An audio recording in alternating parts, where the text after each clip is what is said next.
There's also a lot of other things that people can talk to their gynecologist about or ask questions about. So one of them is pain.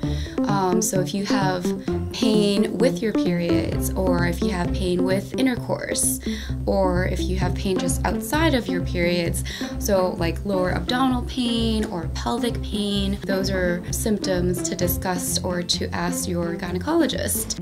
The second thing I would say to ask your gynecologist about is if you have abnormal bleeding. So if you have heavy periods, and that could sometimes be a sign of having fibroids or other problems, and so it's good to discuss this with your gynecologist.